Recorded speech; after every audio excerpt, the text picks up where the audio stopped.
Hello and welcome to my promineotech week 13 backend course recording. So the purpose of this project was to look at APIs and how they can be used to create databases or fill them out.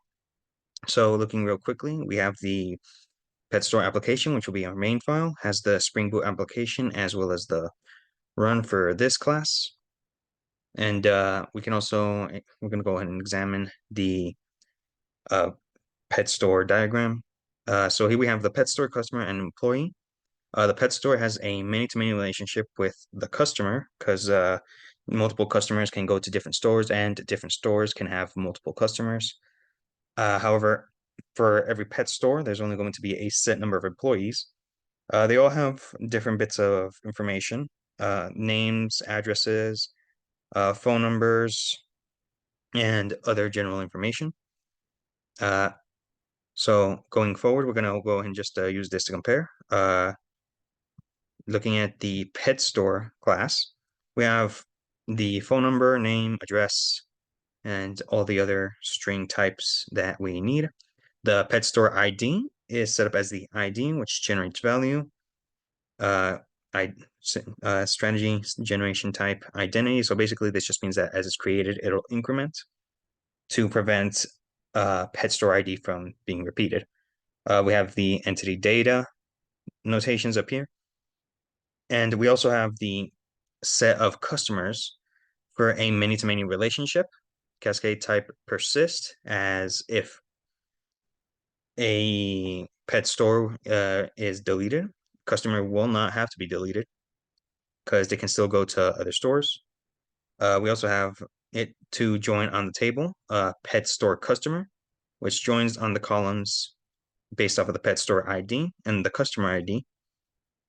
We also have the set of employees, which is mapped by the pet store, cascade type all, and orphan removal. So basically, if the pet store is deleted, the employees' information will also be deleted because they're no longer employed at the store. So looking at the customer, once again, we have the many-to-many relationship for the customers, cascade type persist. For the pet stores set, once again, ID generation, entity, and data. We also have the equals and hash equals that exclude to string exclude, which we also had in the pet store. And basically, this just prevents recursion from happening. So if a pet store is created, it'll have the customer created as well. And if a customer is created, it'll also create the pet store, and so on and so forth. This prevents that from happening. Looking at the employees, we once again have the ID, entity, data, and we also have the cascade type all, name pet store ID nullable equals false. And basically what this means is that if there is no pet store, there won't be any employee. And if a pet store is deleted, then the employee here will be deleted as well.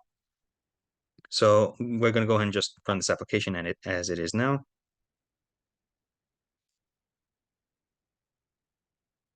And while it's setting up, we can go ahead and also just actually wait for it to finish. We have the Hibernate, which confirms that the tables have been created.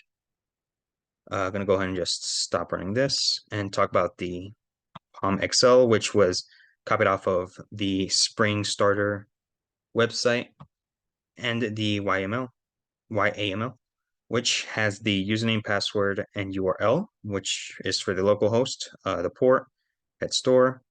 And right here we have the Hibernate create. So every time we saw the Hibernate, when it ran, it confirmed that it did create the tables. So right here we have the login password for the MySQL, which is what we detailed inside Eclipse, this right here. And looking at dbeaver, we can go ahead and just refresh this connection. And we can go ahead and look at the databases, which has all the tables we want, including the pet store customer, which we saw in Eclipse, where it joins the pet store as well as the customer. And we can also see that it contains the ID and all the other details that we wanted for the customer. Same case for all these. And this does confirm that our program did in fact work. So that's excellent news. And this concludes the presentation. Thank you for watching, and I hope you have a good day.